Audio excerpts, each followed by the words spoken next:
Lundi, la vie a repris petit à petit son cours normal en Sierra Leone après 3 jours de confinement, une opération inédite pour lutter contre l'épidémie d'Ebola. En effet, les 6 millions d'habitants ont été assignés à domicile pendant tout le week-end, ce qui n'a pas empêché la découverte de 70 cadavres ce lundi et près de 150 nouveaux cas recensés. Au total, 562 personnes ont déjà succombé au virus Ebola. Selon l'OMS, l'épidémie a fait plus de 2600 morts en Sierra Leone, au Libéria et en Guinée depuis le début de l'année.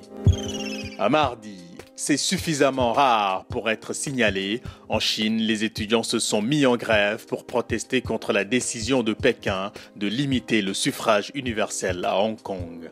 La Chine, qui a récupéré Hong Kong en 1997, a annoncé en août dernier que le futur chef de l'exécutif local serait bien élu au suffrage universel dès 2017, mais que seuls 2 ou 3 candidats sélectionnés par un comité de nomination seraient habilités à se présenter au scrutin. Une atteinte à la démocratie qui a fait descendre dans la rue près de 13 000 étudiants d'universités diverses, vêtus de t-shirts blancs, la couleur du deuil en Chine.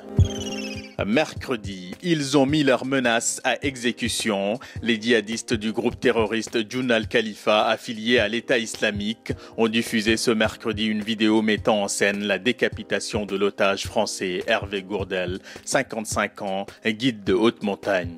Hervé Gourdel, ici sur la photo, avait été enlevé dimanche dernier en Algérie. Ses bourreaux avaient lancé lundi un ultimatum à la France, menaçant d'exécuter l'otage si l'armée française ne stoppait pas ses frappes en Irak contre Daesh.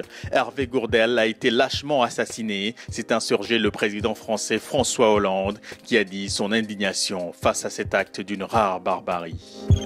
Jeudi, 13 millions, c'est le chiffre de la semaine. Depuis le 31 décembre 2013, le Sénégal compte très exactement 13 508 715 habitants, selon le rapport définitif du recensement général de la population, dont les résultats ont été publiés ce jeudi.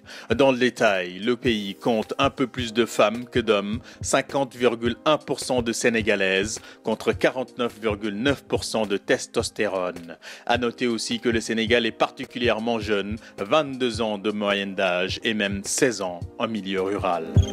Vendredi, 26 septembre 2002, 26 septembre 2014, il y a 12 ans, le Joola sombrait au large des côtes gambiennes. Le bateau sénégalais relié Dakar à Ziguinchor en Casamance. La tragédie a fait près de 2000 morts et seulement 64 rescapés. C'est la plus grande catastrophe de la marine civile jamais enregistrée, plus meurtrière encore que le célèbre naufrage du Titanic.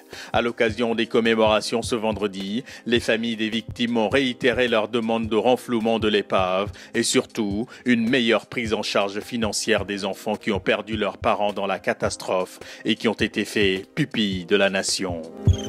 Le Monde, le Sénégal, Adjo News. L'info avance. Bon week-end et bonne semaine.